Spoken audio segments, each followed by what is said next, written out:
Boa tarde, turma. Essa quarta-feira a gente vai estar batendo um papo aí com o Wesley, né? Ele que é psicólogo. Vamos tratar de um tema de novo importante, que é a questão da semana do Setembro Amarelo. O Wesley entrou aqui. Acho que ele chegou aqui. Que é ele, né? Isso aí. Eu cheguei. Voltou aí. Então a gente vai estar falando, batendo um papo sobre a Semana do Setembro Amarelo, que trata desse tema tão importante, que é o suicídio, né? Sei que é um tema difícil da gente tratar, mas é importante a gente estar nessa semana despertando aí a sociedade para esse tema tão importante, porque parece que às vezes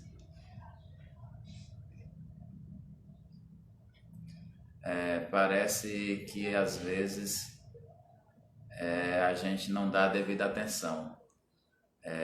E aí a gente precisa cuidar um pouco. O Wesley está chegando aqui e a gente vai bater um papo com ele. Isso.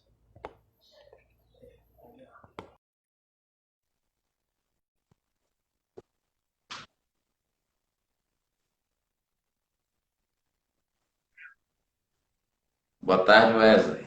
Boa tarde. Tudo bom? Tudo é coisa demais, mas tem umas coisas boas. E tem outras que estão mais ou menos. E contigo, como é que está? Correndo um pouquinho, inclusive Mas ficando indo. difícil de lhe ver, porque as agendas têm complicado um pouquinho aí de essas últimas semanas e como tem as convenções políticas aí e os fechamentos dos partidos e das coligações tem sido bem apertada esses últimos dias, mas está tudo, que nem diz como você disse, tudo bem, algumas com dificuldade, mas tudo dentro do possível. Tranquilo, as coisas vão se ajeitando com o tempo e aí vão ficar mais fáceis, né? Imagino que você esteja aí no momento mais sensível. Com certeza.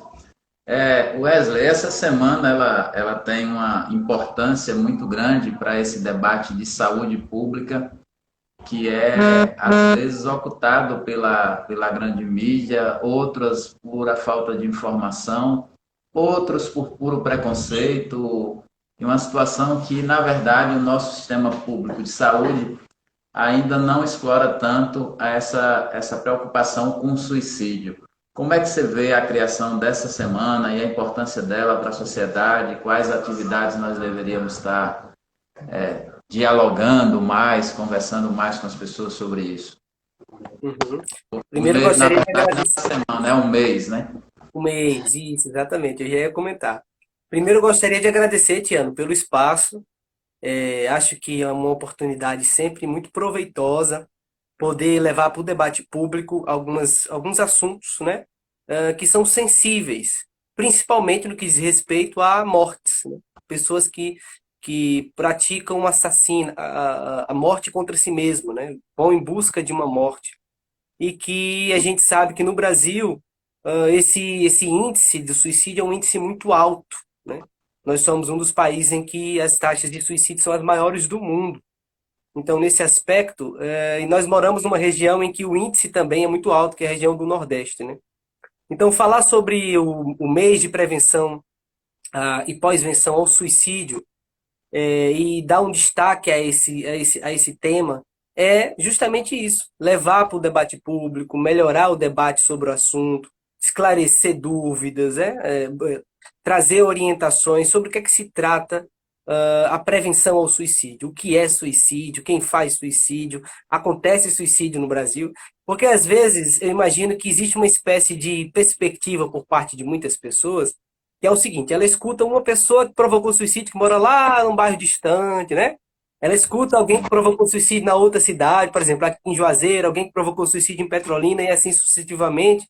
E pensa assim, mas como é que pode, né? Mas como é que, para que a necessidade de colocar um mês sobre suicídio? Mas será se morre realmente tanta gente sobre suicídio? É realmente importante esse tema? Mas para que se tenha uma ideia, nos últimos anos, Eu não recordo exatamente a data, o índice do ano passado, mas 2017, 2018, o Brasil estava seguindo uma linha de 11 mil suicídios por ano, né? 11 mil pessoas estavam provocando suicídio.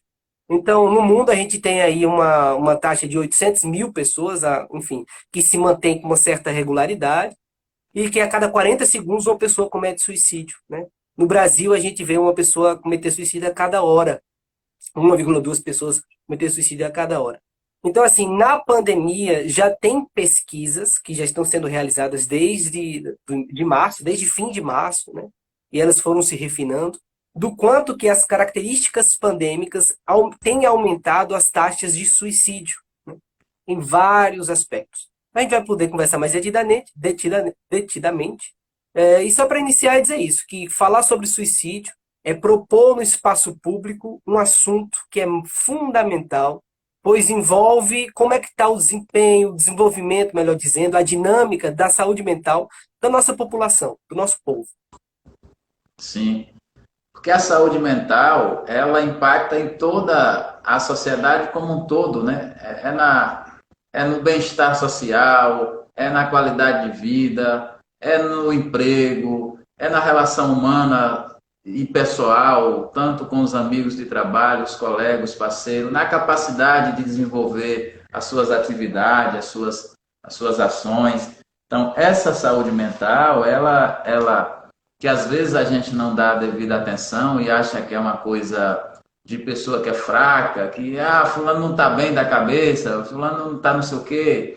A gente leva com um certo sarcasmo, com uma certa piada, mas que tem consequências grandes e desastrosas para toda a sociedade, para as famílias todas que de alguma forma passaram e passam por uma situação dessa e que ficam se perguntando por que é que aconteceu, o que é que a gente deixou de fazer, o que é que eu podia ter feito de diferente, o que é que eu não ouvi, o que é que eu não escutei mais, por que é que eu não dei um pouco mais de atenção, né? A gente fica sempre depois se perguntando o que é que eu poderia fazer um pouco mais para evitar essa situação. Mas principalmente também porque isso baixa a qualidade de vida das pessoas e também do atendimento a outras, né? Às vezes você tem um profissional ali respondendo negativamente a uma ação e ele está também sendo vítima de um processo de estar adoecendo sem perceber, né, naquele momento, e a gente sem dar a devida atenção. Então, eu queria que você começasse por esse tema e falasse um pouco justamente desse risco ainda no período de pandemia que a gente está e com a população também se comportando como se o período de pandemia já tivesse passado, né? Uhum, uhum. Importante colocação, Tiano. Como a gente, né, iniciamos refletindo sobre a sensibilidade em torno do tema do suicídio, a pandemia ela tem em si características que fortalecem o que a gente pode chamar de uma espécie de estímulos sociais para a prática do suicídio, né? Percebi que você já executou uma live sobre saúde mental e em que já foi conversado sobre algumas características. Boa parte, retomando, daquelas características, elas afetam, então, esse período que foi, né, uma espécie de isolamento proposto pelo outro e muitas vezes assim exigido do outro, né? O isolamento, a própria lógica de uma confusão temporal, a gente acha assim, parece que o tempo passa de um jeito diferente, as datas que eram referenciais foram mudadas, os espaços referenciais foram evitados, então há uma confusão temporal generalizada, né? Uma quebra na rotina, o aumento de desempregados, o aumento do trabalho informal, uma série de fatores, juntando aí a desigualdade social brasileira, mostram que na pandemia, a pandemia carrega em si características que faz com que o suicídio ele aumente a sua taxa de incidência, né? Infelizmente. Então, justamente por essas características. Mas, de outra maneira, a gente não pode parar para olhar para o suicídio apenas só na perspectiva de uma espécie de doença, né? Eu percebo que muitas pessoas pensam o suicídio como uma doença, né? A pessoa que conseguiu, porque ele estava doente, porque o suicídio foi uma coisa que aconteceu com ele, e aí ele agora tem que. Aquela pessoa que foi acometida pelo suicídio, que praticou o suicídio, não era uma pessoa normal, né? Não era uma pessoa como qualquer outra, era uma pessoa que necessariamente tinha algum transtorno mental, enfim. E para começar essa reflexão, eu queria pensar sobre três mitos que são muito repercutidos, sabe, Tiano? E agora, na pandemia, esses mitos eles ficaram mais evidentes, justamente pelas características pandêmicas. O primeiro mito que se repercute muito na sociedade é o seguinte: é pensar que o suicídio, que o suicida, aliás, ele faz, quando ele tenta esse suicídio e não consegue, muitas vezes, ou alguém que tem a ideação suicida, já já nós vamos explicar com detalhes do que se trata, uma espécie de bobagem, é frescura, né? Quem fala sobre suicídio, não deixa de bobagem, deixa de frescura, não faça isso não. E aí, geralmente, algumas pessoas dão um sermão sobre essa pessoa, né? Vai dar um sermão, vai dizer, ó, quem tem Deus no coração não se mata, ou coisas do tipo. Por que que isso é um mito? Dizer que é uma bobagem? Porque quando uma pessoa começa a desejar a morte, por mais que para mim aquilo não seja pensado, por exemplo, mais que eu nunca pare para dizer assim, poxa, eu me mataria por causa disso, né? Isso não quer dizer que uma outra pessoa não venha pensar também. Então, às vezes, o que me causa sofrimento não é o que causa sofrimento para Tiano. Não é o que causa sofrimento para você. Por uma razão muito simples. Cada um de nós tem uma história de vida diferente. Se cada um de nós tem uma história de vida diferente, então quer dizer que algumas coisas nos dão prazer e outras nos deixam tristes, nos deixam para baixo. Umas coisas nos faz sofrer mais do que outras. Então, dessa maneira, juntando essas características da pandemia que nós pensamos, muitas pessoas já estavam em alguma espécie de sofrimento em sua saúde mental e isso foi potencializado.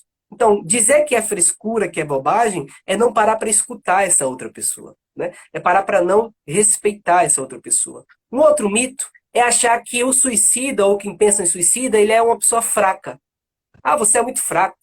É só gente fraca que pensa isso. Mas eu tenho certeza, olha, eu já atendi muitas pessoas em clínica, conheço muitas histórias, muitos relatos. E assim, de pessoas que se consideravam muito fortes, sabe, Tiana?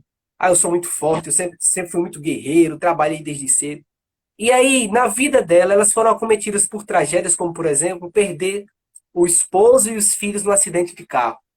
Ela não esperava que aquilo fosse acontecer, né? Ninguém espera que aquilo acontece. E aquilo mexeu tanto com ela, ela perdeu a família, perdeu que ela teve ideação suicida e tentou se matar, né? Isso é um exemplo muito comum, inclusive, né? Não estou falando aqui de uma pessoa específica, isso é um exemplo comum na realidade brasileira e mundial.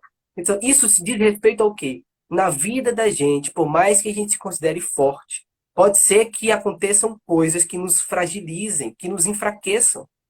Estar frágil não é um problema, não é um demérito. A gente não está forte o tempo todo. A gente se fragiliza, né? Então, pensar essa questão é desmistificar, porque isso é um mito. Dizer assim, o suicida é uma pessoa frágil, pessoas fortes não pensam em se matar. Pode até ser que a maioria das coisas não faça com que você pense em se matar, mas nunca duvide das coisas que podem te acontecer. E isso diz respeito, inclusive, a você continuar cuidando da sua saúde mental, da importância de continuar cuidando da saúde mental.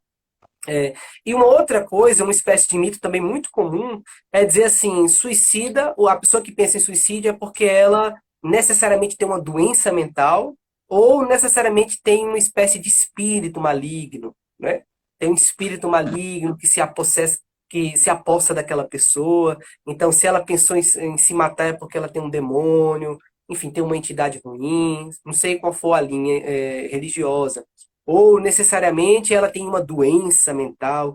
Então, se ela pensou em se matar é porque ela é doente, porque uma pessoa sadia não pensa. Isso é um mito, né? Pensar em tirar a própria vida é um tipo de pensamento que qualquer pessoa pode ter, né? Então, não tem a ver necessariamente com demônio, não tem a ver necessariamente com uma pessoa ter uma doença. Tem sim alguns transtornos psiquiátricos que o suicídio nesses transtornos, às vezes, eles são maiores, a taxa de suicídio, como a depressão, a ansiedade. Quando você fala transtorno, até para ficar um pouco melhor esclarecido para o nosso público, você está falando de coisas que podem acontecer pontualmente, que a pessoa está vendo naquele momento e que isso pode levar a uma situação maior mas que não significa necessariamente que é uma doença, vamos dizer assim, hereditária, ou uma coisa que passa de pai para filho, de que tem famílias que já têm esse caso. Explica um pouco melhor para a gente quando você Boa, faz esse recorte do muito bom. transtorno. Muito bom, obrigado pela colocação. Quando eu estou me referindo a transtornos mentais ou psicopatologias, eu estou me referindo a doenças mentais, né? Nesse caso, existe o Código Internacional de Doenças e o Manual Diagnóstico de Saúde Mental, o DSM-5, o CID-10 e o DSM-5, que eles vão lá colocar um catálogo baseado em alguns comportamentos, sintomas, que é quando aquela pessoa apresenta durante um determinado tempo, pode ser que ela esteja com um transtorno mental ou uma psicopatologia. Então, nesse caso, a gente está falando de adoecimento mental mesmo, né? E não necessariamente algo pontual, por exemplo, sabe? Por exemplo, uma pessoa que ela tem um quadro de transtorno de bipolaridade, né? Uma variação de transtorno de humor, né? Ela pode ser que ela passe muito tempo com esse transtorno, geralmente toda a vida. Né? Então, assim, tem uma série de questões. Algumas pessoas conseguem criar uma autonomia suficiente com o uso de medicamentos e por aí vai. Então, o que é que eu estou querendo dizer? Eu estou querendo dizer que quando a pessoa. Há um mito social de que toda pessoa que pensa em suicídio, necessariamente ela tem um transtorno mental, né? E nesse caso não é bem assim. Tem muitas pessoas que têm transtorno mental e ela não tem ideação suicida. Né? E aí, vale mais uma questão que é importante, Tiana, a gente pensar. Ó, existe o termo ideação suicida, existe a tentativa do suicídio e existe aquela pessoa que foi suicida, né? O que é a ideação suicida? É quando a gente começa a ter pensamentos, desenvolver pensamentos de tirar a própria vida. Por exemplo, poxa, minha vida não faz sentido, a minha vida não vai bem, não tem saída para mim, não tem resposta para os meus problemas, tá doendo demais, não tem como. Então, para mim, a saída é a morte. Então, por isso, ideação vem de ideias, pensamentos. Quando a gente pensa demais, né? Tá pensando que a única solução é a morte, a gente tem que se matar e tal e tal. A tentativa de suicídio é um grau a mais, é um grau mais elevado. É quando, além da ideação, aquela pessoa começa a tentar. Né? Existem fases. Nem todo mundo tem coragem de tentar de vez. Né? Algumas pessoas vão fazendo aos poucos, vai usando de alguma estratégia, ela percebe que aquela estratégia foi muito difícil, aí tenta outra. Né? Então, é a tentativa. Até que alguma dessas pessoas consegue. Né? Então, essa pessoa foi um suicida. Ela necessariamente teve a ideia, a ideação, ela tentou e conseguiu. Né? Então, a gente está falando de uma questão muito sensível, porque fala de uma coisa muito simples e que acontece e faz parte da condição humana, Tiano, que é o seguinte: nós sofremos. Todos nós sofremos por várias questões. E tem algumas questões que facilitam ainda mais o sofrimento. Né? Nós vivemos num país de extrema desigualdade social. As condições materiais afetam a nossa subjetividade. A gente não pode deixar de falar disso. E tem pessoas que dizem assim, ah, porque eu sofri mais do que você e não fiz isso. Só que para cada dor é o tamanho do seu dono, né? Pois é, exatamente isso. Porque a gente está se colocando como um parâmetro, né? A gente está se colocando como régua. A gente acha assim, eu sou capaz de medir a sua dor. Então, se eu passei por aquilo e eu não quis me matar, por que você está querendo? Se você está passando por algo aparentemente menor do que eu passei, né? Então, assim, poxa, você está querendo se matar por causa de um término de uma relação? Olha, eu já me relacionei 10 vezes, tive 10 namoradas, casei não sei quantas vezes e tô aqui. E você, ou seja, porque quando a pessoa está fazendo isso, ela não está sendo sensível, ela não está dando atenção, não está parando para escutar. Sabe o que é que acontece, Tiano? Isso tem um efeito inverso, adverso. Geralmente, quando a gente tem essa postura, isso faz estimular a pessoa a querer se matar. Uhum. Em Então, vez de nesse diminuir, ele acha que é um motivo a mais para ele continuar naquele desejo. motivo a mais, exatamente. Porque ela não se sente o quê? Acolhida. Ela não se sente respeitada no seu sofrimento, né? E aí, nesse sentido, eu acho que é importante a gente tocar num outro ponto aqui, que é bem psicoeducativo, sabe, Tiano? Que é o seguinte: Wesley, como é que eu percebo que alguém está dando sinal de um possível suicídio, tentativa de suicídio, né? É importante parar para pensar Tem uma nisso. pergunta que eu ia fazer agora a você sobre isso, agora que algumas pessoas estão sinalizando aqui, como identificar uma pessoa que está já nesse estágio de tentar buscar o suicídio. Uhum. Essa é uma pergunta muito importante, Tiano, muito importante. É, a gente não tem uma frase que diz assim, Tiano, quem vê cara não vê suicida, né? Quem vê cara não vê sofrimento. Eu posso estar conversando com alguém aqui na minha frente, sorrindo, né? Aparentemente muito bem resolvida, e aquela pessoa está pensando em se matar, né? Mas, por mais que a gente saiba que quem vê cara não vê suicida, essa pessoa vai dar alguns sinais, né? Ela vai ter alguns comportamentos que são comportamentos típicos da pessoa que pensa em se matar. Vamos lá. É necessário a gente entender que existem fases. Numa fase mais inicial, existem alguns comportamentos que são mais previsíveis. Por exemplo, a pessoa pode tentar se isolar, ela pode, você pode perceber que ela mudou um pouquinho no autocuidado, sabe? Não estava se arrumando tão bem como antes, está se isolando mais, às vezes não está se alimentando direito, às vezes está sem conseguir dormir ou está dormindo demais, né? Você percebe que houve uma mudança. E você observa o discurso da pessoa, você começa a perceber que a pessoa está dizendo assim, minha vida não tem jeito, as coisas estão muito difíceis, não tem jeito para mim, nada dá certo para mim, nada funciona, ou coisas parecidas, sabe? Alguém vai dizendo assim, parece que é uma coisa bem pessimista, e geralmente a gente nem escuta, né? A gente acha que aquela pessoa está falando só de boca para fora. Não, fulano é muito forte, ela nunca vai pensar nisso. E geralmente essa pessoa vai lá e faz. Então, assim, esse é um primeiro sinal. Ela muda nesses comportamentos, se isola, muda um pouquinho no autocuidado, deixa o autocuidado de lado, né? E vai dizendo coisas desse tipo. Um segundo momento é quando você começa a perceber que, além de falar isso, ela já partiu para uma coisa mais séria. Por exemplo, você percebe que aquela pessoa se ela faz uso de algum medicamento, ela usou medicamento demais, sabe? Quando ela deveria tomar um comprimido, ela tomou três. Ou alguém que faz uso de alguma droga, enfim, que bebe, que fuma, você percebe que a pessoa está bebendo mais, está fumando mais, ela está tentando de alguma maneira usar de alguma substância que retire ela daquela realidade que ela quer fugir, né? Aí a gente diz assim, fulano de tal tá ficando jogado. Exatamente, boa colocação. Tá jogado, tá para as traças. O fulano parece que perdeu o amor próprio, não gosta mais de se arrumar. O que foi que aconteceu? Então, é como se a pessoa fosse perdendo esse sentido, né? Então, e nessa fase, nessa segunda fase, que é a fase da tentativa, essa pessoa às vezes pode já tentar algumas coisas. Por exemplo, ela pode se cortar, né? Se mutilar nos pulsos, ou cortar alguma parte do corpo. Ela pode ficar muito tempo sem comer, sabe? É uma espécie de tentativa também. Tem pessoas que ficam muito tempo sem comer. Por que você não está comendo? Tô sem fome, tô com fastio, né? E aí fica dias e dias sem comer, como se ela quisesse se matar, só que quisesse matar aos pouquinhos, sabe? Então, assim, aí existem várias tentativas, né? Não cabe a mim, não é muito interessante que a gente fique dando aqui exemplos, porque podem ser sugestões. Mas quando você percebe que a pessoa está tentando fazer alguma coisa que envolve seu corpo que não é sadio, pode ser que ela já está avançando esse sinal.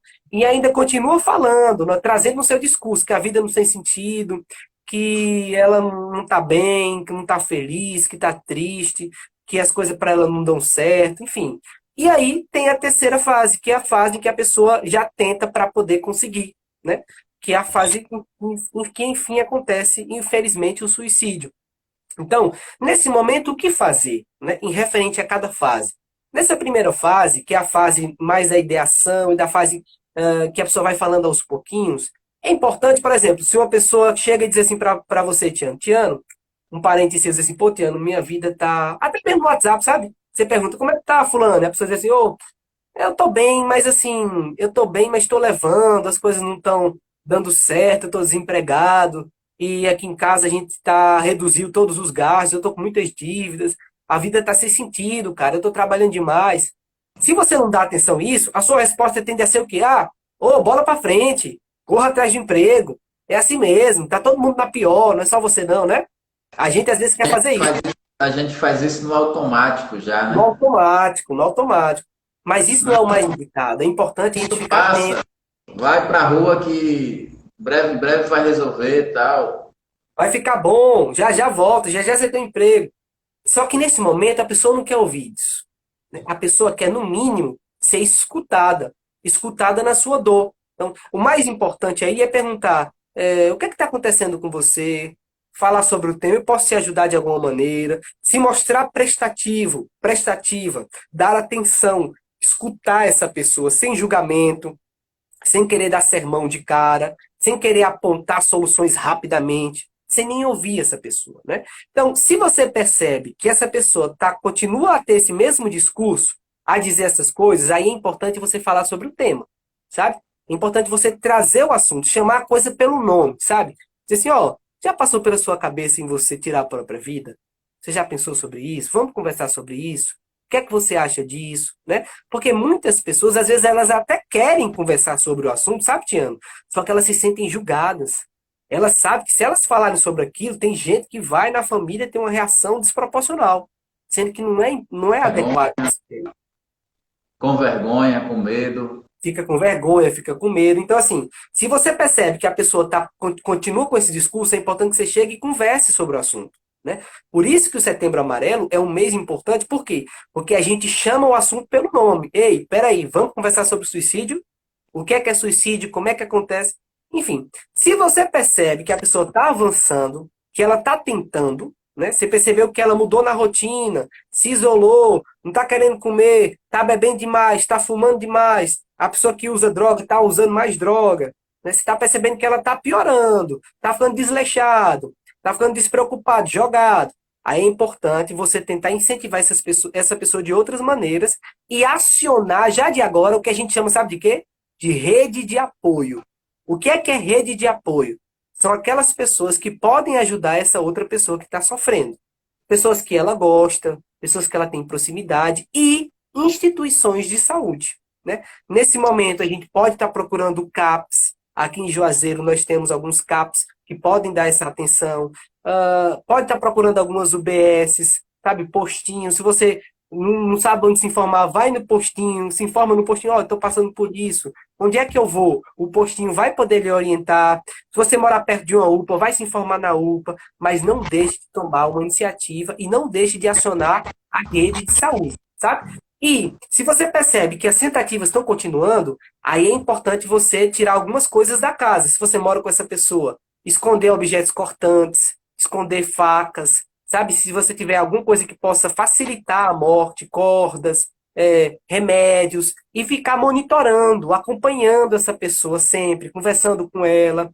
E, o mais indicado, fazer com que ela tenha, de alguma maneira, uma atenção clínica, que ela possa ser escutada por um profissional da área, um psicólogo, um psicanalista, enfim, um psiquiatra, que ela possa ser cuidada. Mas o cuidado já começa. Tem muita gente que acha que prestar atenção, se mostrar disponível não é suficiente. Mas, Tiano, isso pode fazer toda a diferença.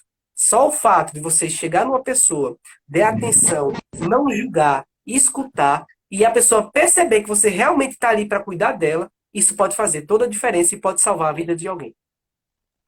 Vamos lá, mandar um abraço aqui para a Rilza, que está nos acompanhando, a Lara, a Neide, a Thaildes, a Ana Lúcia, a Jamile, a Milton, a Andressa, Samael, Beatriz, Isa, Emanuel, Vilma, Adriano, Carlos, Edileuza, mandar um abraço para a Edileuza aí, que é a nossa professora, tem um tempinho que eu não vejo, um abraço para ela. Elária, a nossa secretária, que você também fez uma parceria lá com ela, fazendo um Abraço, debate também. Elália. Thaís, abraço. Com a nossa companheira Thaildes. Tô vendo que E minha tia Wilma tá aqui também. Um abraço à minha tia. Jacira, Bia e Valéria.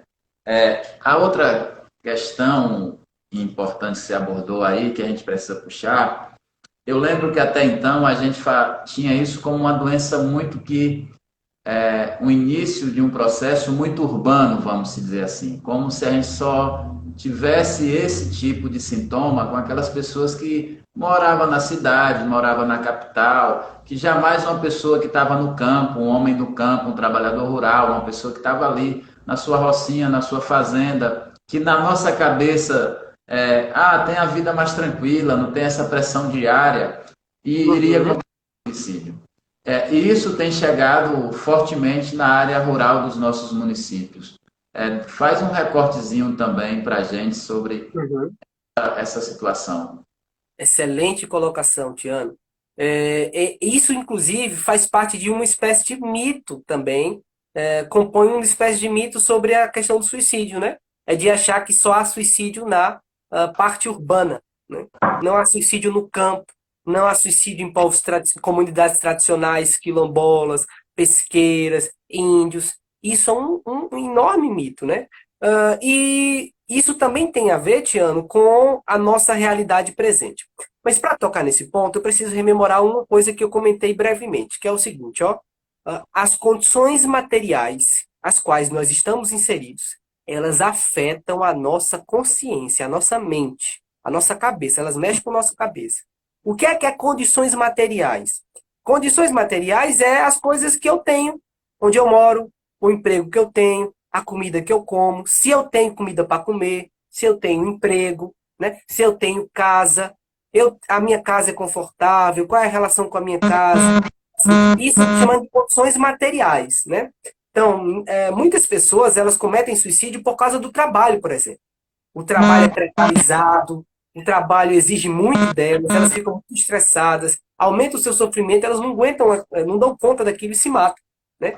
E no campo, a gente já tem algumas dessas características que nós estamos chamando aqui de condições materiais mais evidentes, né? Infelizmente, na realidade brasileira, a pessoa que mora na zona rural, que mora no campo, das comunidades tradicionais, né? Quilombolas, pesqueiras, índios e por aí vai, essas pessoas, às vezes, elas não têm alguns recursos que na cidade nós encontramos com mais facilidade, né? Às vezes elas não estão tendo as mesmas condições materiais, às vezes o acesso à atenção escolar, à educação, que é importante, muito importante para a prevenção contra o suicídio, o acesso a medicamentos, o acesso à alimentação adequada, né? O acesso à informação, inclusive, sobre o que é que se trata o suicídio, né? Então, isso vai juntando uma coisa com a outra e faz com que muitas dessas pessoas, às vezes, elas se matam, mas elas se matam chamando aquilo com outros nomes. Né? Por exemplo, existe uma forte associação do suicídio com o álcool na pessoa do campo. Né? Às vezes ela está passando por um sofrimento muito grande, o homem, por exemplo, o suicídio, há um recorte de gene que há uma maior tendência de suicídio entre homens, né? E aí vamos supor, ele está ou traindo a esposa, ou a esposa traiu ele, ou ele separou. E aí, sabe uma forma, ele é um suicida, só que ele não se dá conta, sabe como é que ele faz? Ele vai beber, bebe, bebe, bebe. Aí ele pega a moto dele sem capacete e volta para casa, né? E aí ele tá tentando dar conta daquele problema lá, ó. Só que ele tá tão assim, tá tão desligado da vida dele que ele acelera, vai longe, e aí geralmente acontece o que acontece, né? Ele tá sem capacete, tá dirigindo alcoolizado e a cabeça dele tem algum traumatismo craniano e ele morre. Essa pessoa, a gente pode achar que ela não foi um suicida, mas aí é onde a gente se engana. Ela também foi um suicida, né? Não é porque ela tentou uma coisa direta que aquilo ali não é um suicídio. Mas pode ser que, se a gente fosse conversar com ela já estava sofrendo tanto que ela perdeu o valor da vida, perdeu o sentido de viver. Então acontece muito isso na população do campo, né? Muitas pessoas elas cometem suicídio, mas elas chamam aquele suicídio com outros nomes, sabe? Às vezes ela morreu porque estava fazendo acidente de trânsito. Foi também, mas pode ser que tenha sido as duas coisas. Foi suicídio e acidente de trânsito, por exemplo. Mandar um abraço aqui para sua mãe, que está nos acompanhando, Dona Vânia, aí, Ah, que sim, minha mãe querida. é evangélica, tem uma tarefa aí também árdua num segmento que sofre uma pressão psicológica forte, que é a questão da área de segurança, né? E sofre por vários motivos. O nosso modelo de segurança no Estado é um modelo que escraviza os nossos profissionais e, do outro lado, também ajuda a sociedade a ficar refém dessa escravidão. Então, é pressão dobrada nesse sentido. É pressão da sociedade que tem que ajudar a fazer a correção, porque o combate ao crime e a todas as mazelas que a gente vive não é fácil. E, do outro lado, um modelo de aparato do Estado que não tem a devida capacidade de enfrentar os seus problemas diretamente, porque você tem a ver com a questão da educação, da infraestrutura, da moradia, da qualidade de vida, da alimentação, e que empurra muita gente para a criminalidade e, do outro lado, vários pais de famílias nossos têm que combater esse tipo de situação todos os dias. Uhum. Pois é, Tiano. E você está falando aí de uma categoria que o índice de suicídio é alto, que são as pessoas que, os policiais militares ou as pessoas que trabalham com segurança, vigilantes, né? Por causa, inclusive, do trabalho precarizado, muitas vezes, né? A rotina de trabalho. Para você ver, a gente está falando de uma instituição que é fundamental para o funcionamento da democracia, que é a polícia militar, né? Mas na própria polícia, e como várias outras categorias, né? Profissionais de saúde agora nessa pandemia, que aumentou o índice de suicídio, a gente está vendo aí, e entra naquele ponto que a gente estava conversando já já, que é o seguinte, ó, a gente precisa parar para prestar atenção nas condições materiais, nas condições sociais, porque elas afetam a nossa mente, elas mexem com a gente. Você já parou para pensar nisso? É você que está aí nos escutando. Você já parou para pensar que os tipos de relações que você tem, as condições sociais das quais você faz parte, isso afeta o modo como você pensa, o que você sente, o sofrimento que você tem, o modo como você percebe ou não a realidade? Então, tudo isso interfere no que diz respeito ao suicídio. O suicida, 90, muitas taxas de especulação estatística. Uma delas é de que quase 90% dos casos de pessoas que cometeram suicídios poderiam ser suicídios que poderiam ser evitados, né? Existe por uma espécie de prevalência de 3Ds, que chamam, né? Inclusive a Associação Internacional de Combate ao Suicídio, Prevenção e Pós-Venção. O desamparo, o desespero e a desesperança. Muitas pessoas que cometem suicídio, às vezes elas estão sofrendo por causa de um desses 3Ds. Desamparo, se sentindo desamparadas, por vários aspectos, por pessoas, nos seus ambientes de trabalho, pelo governo, por falta de políticas públicas adequadas, por falta de respeito à sua condição minoritária, por exemplo, né? Desespero de olhar para a sua realidade, para o seu lar, para as suas condições e ficar desesperado. Meu Deus, eu não sei o que fazer, eu não sei para onde ir, eu não sei com quem contar, eu não sei nem se eu tenho alguém para contar, né? E a desespero. A gente é tão preconceituoso que às vezes a gente olha para alguém que está debaixo da lona preta e está ali sem ter o que comer ou sem ter o que dar a um filho ou a alguém da Verdade, família. E ainda tem coragem, a gente ainda diz assim, não, mas tem que ter coragem de trabalhar. verdade. Às vezes, às vezes a possibilidade de chegar ao trabalho não chegou a ele. E quem pensa de barriga vazia? Exatamente. Exatamente, Tiano. Exatamente. Ou seja, a própria fome, gente. Você sentir fome, isso gera um adoecimento mental imenso. Sabe, você não ter o que comer? Não é você sentir fome porque você deixou de almoçar. É você sentir fome porque você não tem o que comer, né? Você olha para suas condições materiais, da sua família, e você diz assim: eu não tenho o que comer. Se eu não for agora para a rua pedir comida, fazer alguma coisa para ganhar um dinheiro, eu não janto, eu não almoço. E olhe, pense em uma coisa: nós vivemos num país que existem milhões de pessoas nessa situação. Nós vivemos num país que existem milhões de pessoas que passam um mês com R$ 80, com 70 e poucos reais, com até R$ 500, um mês. Nós vivemos num país que tem mais de 30 milhões de pessoas que não têm banheiro em suas casas. Nós vivemos num país que tem mais de 100 milhões de pessoas que não têm acesso ao saneamento básico. Sabe, esgoto, isso aí que a gente não gosta de ter perto de casa. Olha o tanto de coisa que isso traz. Tudo isso afeta a nossa saúde mental. A saúde mental E do nosso é povo. interessante que quando a gente tem uma obra de saneamento básico, porque a gente não visualiza ela, a gente não dá a devida importância. Verdade, Esses verdade. dias eu estava dizendo que, infelizmente, duas obras que são de extremamente importância para a mudança da sociedade efetivamente é a obra de saneamento básico, porque você tem que estar a ver com toda Com uma toda qualidade de vida, inclusive na economia do recurso público, com outros gastos, e a educação. E as duas são do campo invisíveis. Uhum, exatamente. Por isso, a velha política, os velhos políticos não gostam tanto de investir nessas duas obras, né? Uhum, Porque, primeiro, porque você aumenta a qualidade de vida da pessoa.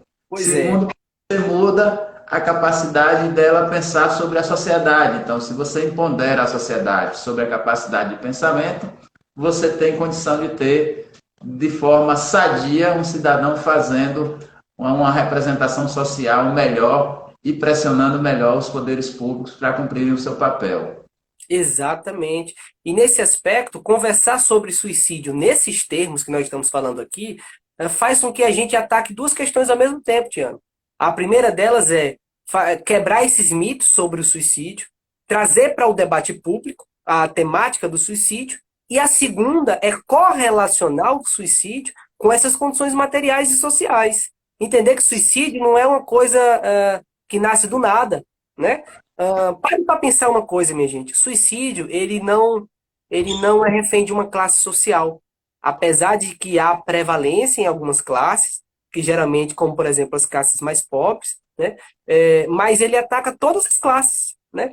Então, nesse aspecto, a gente está parando para pensar sobre uma espécie de sistema em que a gente vive, né? O suicídio, se ele está atacando várias pessoas de vários espaços, várias regiões e várias classes, homem, mulher, criança, idoso, jovem, adulto, a gente está falando de uma série de coisas que se repetem.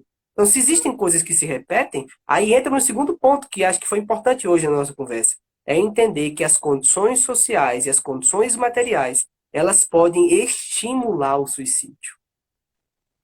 Vamos mandar aqui um abraço para a Larissa, para a Brígida, para a Gislaine, Islane, Caio, Aécio, Débora, Paulo, Vânia, Vinícius, Cleidinha, Carmen, Rodrigo, Caroline, Ian Bonfim, Andréia, Felipe, Leide, Iracema e Neuma. As pessoas que estão nos acompanhando aqui, eu quero agradecer muito a todos que estão nos acompanhando nesse tema tão difícil da gente tratar, mas difícil justamente porque a gente trata como uma coisa que tem que ser velada, né? Tem que estar atrás da porta, tem que estar oculta.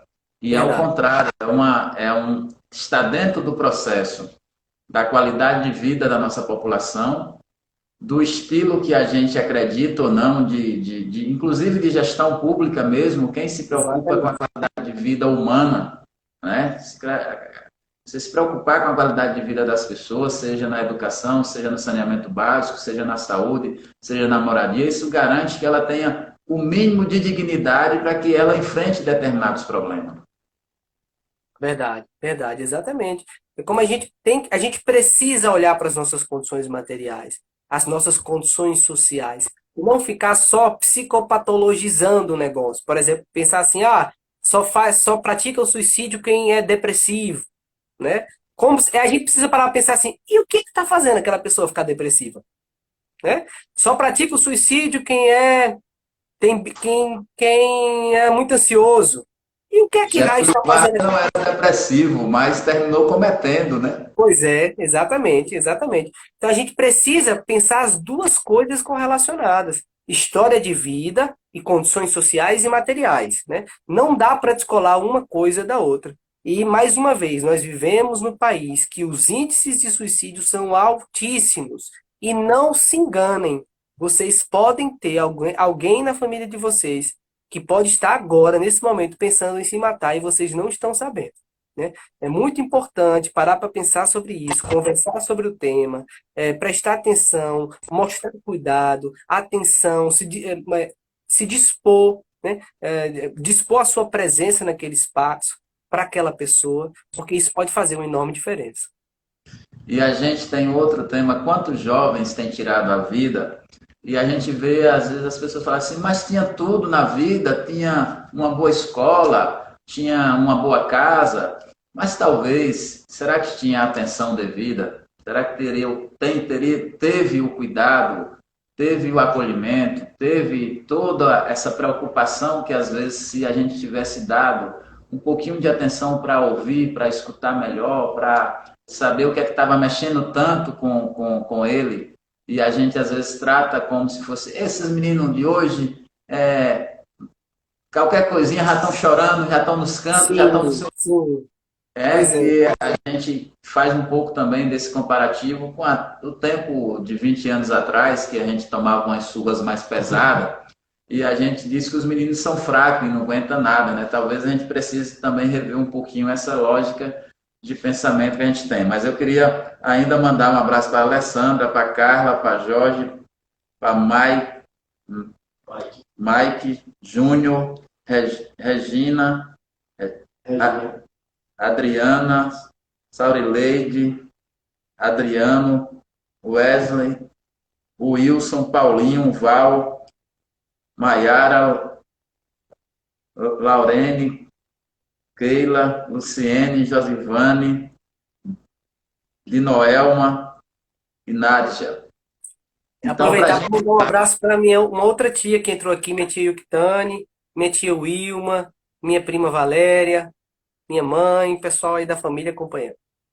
Massa. Nós estamos aí a 5 minutinhos de encerrar, mas eu queria que você desse um recorte agora, pegando justamente essa questão do suicídio na adolescência e essa visão que a gente tem, às vezes, também preconceituosa, de nos comparar, porque a gente tomou muita bordoada, muita surra, muita palmada, muita chicotada, e a gente não tinha esses sentimentos, e como é que a geração atual tem, e a gente acha que isso é um pouco meio que fraqueza. Uhum, uhum. Boa colocação, Tiano. Isso entra um pouco naquilo que a gente já conversou sobre os mitos, né? Porque quando a gente está falando dos mitos, a gente está falando independente das faixas etárias. Mas existe um índice de que é mais comum suicídio na faixa etária dos 15 aos 30 anos. Algumas pesquisas colocam dos 15 aos 24, dos 15 aos 29, algumas generalizam dos 15 aos 30 anos. É a faixa e acima dos 70. Dos 15 aos 30 e acima dos 70 são as duas faixas etárias em que é mais comum ter o suicídio. Quando a gente está falando aí de 15, 16, 17, 18, 19, 20, 21, até 24 anos, a gente está falando do adolescente, né? Então, muitos fatores estimulam isso. A própria característica hormonal, né? A própria lógica da puberdade, o próprio ainda desenvolvimento do senso crítico. O adolescente está aprendendo a melhorar suas relações sociais, está aprendendo a se relacionar, está aprendendo a se conhecer, a conhecer o outro. E é um momento, às vezes, em que as variações de humor são mais fortes, né? Fica muito alegre, fica muito triste, fica muito para baixo, fica muito para cima. Então, há uma tendência a isso na adolescência por conta da questão da puberdade mesmo. Então, nesse aspecto, existe, então, um estímulo orgânico também e social que pode facilitar a ideação suicida. Então, é por isso que há essa prevalência, né? Ao mesmo tempo, a gente tem o quê? O acesso às redes sociais. É uma questão importante. Vocês sabiam que o Instagram já foi considerada a rede social mais prejudicial à saúde mental? Porque ela estimula a competitividade, estimula padrões de belezas que são inalcançáveis, né? Estimula uma espécie de retração de si mesmo. Às vezes a gente fica se comparando com os outros, né? Pois é, o Instagram foi por causa dessa pressão que o Instagram, ano passado, não sei se vocês lembram, tirou o número de curtidas. Que ele vem tentado fazer um monte de coisas para poder melhorar esse impacto que tem na saúde mental. Então, o acesso às redes sociais influencia muito. E é justamente essa faixa etária que mais usa as redes sociais, né? E acima dos 70 anos, são pessoas que vão perdendo o cuidado da família, vão sendo negligenciadas, às vezes são acometidas de muitas doenças e vão perdendo o sentido da vida. Então, no caso da adolescência, é importante ficar atento a isso. E nós que já passamos a adolescência, e quanto mais velho for, é importante retirar essa ideia. Eu estou entrando na Jovem Guarda. Pois é. É importante retirar essa ideia de que o adolescente que pensa em suicídio, ele é fresco. E outra coisa, viu, Tiano? Há um forte engano de que no passado adolescentes não se matavam. Isso é uma mentira. Isso não é verdade. O que acontece é que não haviam as pesquisas mais facilmente realizadas como são hoje, não havia a possibilidade de controle, de fiscalização, de pesquisa, de acesso à saúde como há hoje. Claro, é verdade que houve um aumento. Realmente houve um aumento do índice de suicídio. Mas não quer dizer que antes não acontecia. Acontecia sim. Porque tem uma questão que é muito importante, a gente não comentou aqui, Tiano. Existe um alto índice de subnotificação. Tem muitos casos de pessoas que tentam suicídio e esse índice não é colocado, porque tem família que esconde, tem família por causa da vergonha, não deixa transparecer, sabe? Eu conheço muitos e muitos casos na região, por exemplo, de pessoas com profissões, tipo assim, um médico, um advogado, até psicólogos. Psicólogos podem cometer suicídio. É um ser humano, como qualquer outro. né? Aí às vezes a família diz assim, eita, não vai ser bom para a imagem dele, que as pessoas saibam que ele tentou, aí vai e abafa, né? Então, assim, esse índice, gente, é muito maior do que a gente Se pensa. for um advogado, se for um político, se for um empresário, Político, também a exatamente, tendência, né? Não, não pode fazer isso não, porque a imagem vai ser afetada, tal. Então tem essas questões também. verdade, verdade. Pois Mas é, estamos chegando aqui para o final, tem muitas pessoas participando, aquelas que eu não consegui citar o nome se sintam abraçadas e agradecidas aí por mim, por você. Quero compartilhar esse agradecimento, dizer que fico muito feliz de poder estar batendo esse papo contigo e vamos continuar, vamos fazer uma outra mais na frente. Vai ter um vamos mês sim. aí para a gente estar continuando o debate, a exploração desse tema tão importante. Talvez a gente fazer um recorte mais específico sobre determinadas temáticas dentro desse tema. Muito obrigado, Tiano, e isso é ótimo. E queria aproveitar e dizer uma questão última, que é o seguinte, procure instituições de saúde, né? Se você não tem condições de pagar um apoio psicológico privado, particular, mas se você tem, procure um psicólogo, uma psicóloga.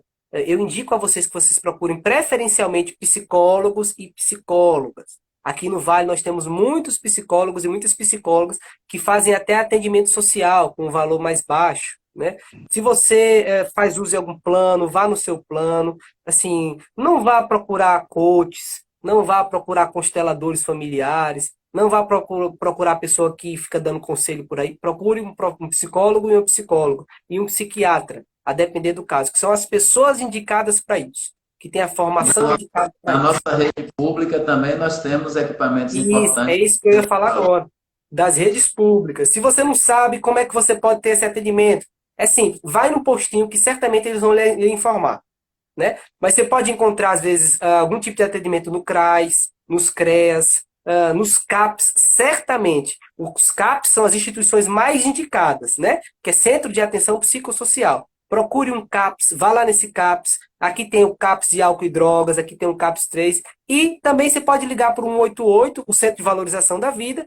E, por fim, eu queria indicar aqui o projeto que eu faço parte com algumas psicólogas, chama Projeto Escuta Solidária. Nós criamos para atender pessoas em sofrimento nessa pandemia. Vai aí no Instagram e bota @projeto Escuta Solidária. E nós lá já fizemos uma primeira edição, com pessoas do Brasil todo, inclusive, várias regiões do país. A gente está oferecendo esse atendimento social, né? Que é voluntário e gratuito. Então vai lá, @projeto Escuta Solidária, lá vai ter um link para você se inscrever. Obrigado, Wesley. Obrigado, E foi um querido. estar contigo aqui. E com certeza a gente vai fazer um outro debate, talvez sobre o recorte na educação ou no sistema de segurança pública brasileiro, que eu acho que são dois segmentos também que são bem Uhum. afetados diretamente pelas pressões sociais que vivem diretamente. Então, um abraço para você, para toda a família, para todos que nos acompanharam até agora e fica com Deus. Fique também. Até mais, se cuide.